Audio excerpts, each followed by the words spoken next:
चौटाला परिवार की दोनों पार्टियां 2029 में बीजेपी और कांग्रेस का विकल्प बनने के लिए हर मुमकिन कोशिश कर रही हैं। 2024 के चुनाव में दोनों ही पार्टियों की परफॉर्मेंस खराब रही। ऐसे में 2029 के लिए दोनों ही पार्टियां वापसी के बड़े दावे कर रही हैं, लेकिन इनेलो का दावा मजबूत ज़्यादा नज़र आ रहा है और उसकी रफ्तार ज़्यादा तेज़ नज़र आ रही है। नमस्कार, मैं हूं कुलदीप शुरान। आज हम खरी खरी न्यूज़ में चर्चा करेंगे इनेलो परिवार की दोनों पार्टियों की वर्तमान परफॉर्मेंस की, वर्तमान हालात की और जनता से मिल रहे फीडबैक की।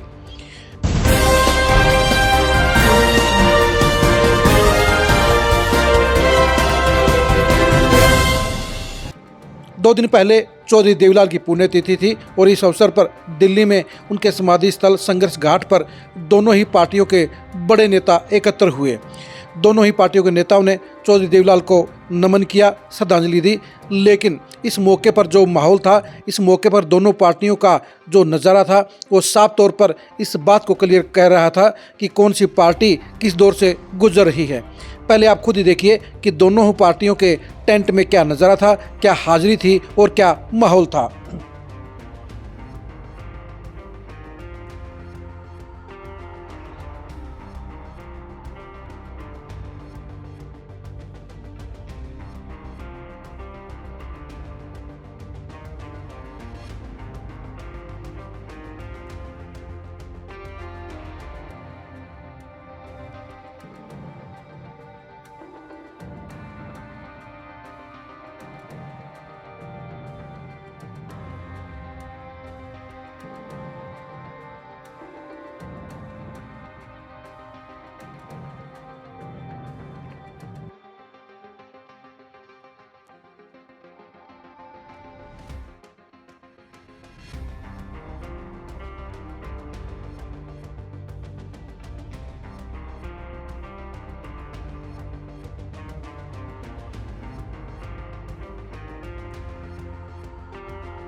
आपने गौर से देखा होगा तो आपको पता चल गया होगा कि इनेलो के टेंट के नीचे नेताओं और वर्करों की संख्या काफ़ी ज़्यादा थी और इस मामले में जेजेपी पिछड़ी हुई नजर आई है।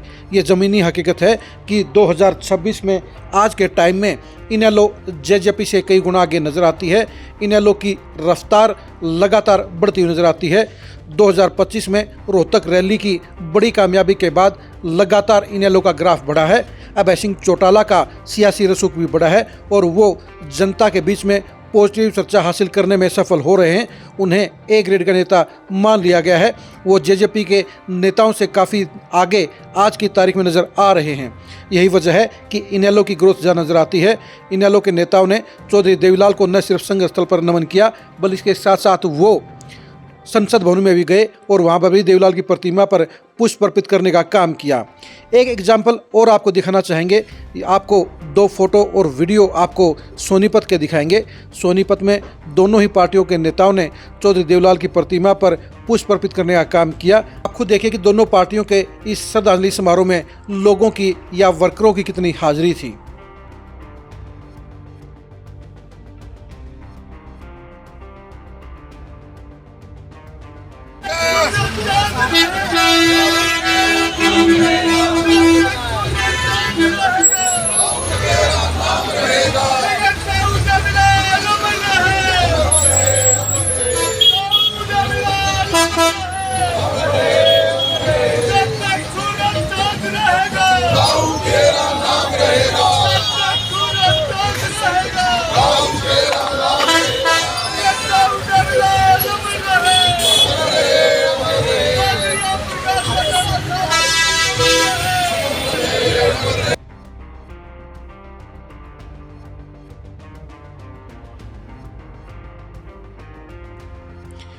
आपने गौर से देखा होगा तो आपको पता चल जाएगा कि जेजेपी के श्रद्धांजलि देने वाले नेताओं और वर्करों की संख्या महज 15 थी।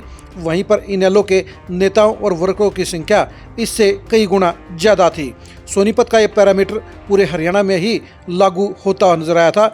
हर जगह इनेलो के नेताओं और वर्करों की संख्या जेजेपी के नेताओं और वर्करों से ज़्यादा रही थी।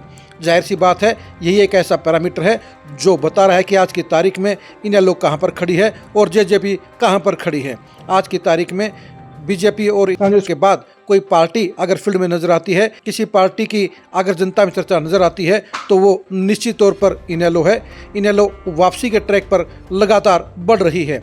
यानी इस मामले में जहां जेजेपी पिछड़ती हुई नजर आई है, वहीं पर इनेलो लगातार प्रोग्रेस कर रही है। अभी इनेलो के लिए दिल्ली काफ़ी दूर है, चंडीगढ़ काफ़ी दूर है, लेकिन ये भी सच्चाई है कि इनेलो लगातार पॉजिटिव रास्ते पर बढ़ रही है। इनेलो की लगातार पॉजिटिव चर्चा अब जनता में हो रही है और ऐसे में उसके लिए वापसी के आसार ज़्यादा नज़र आते हैं।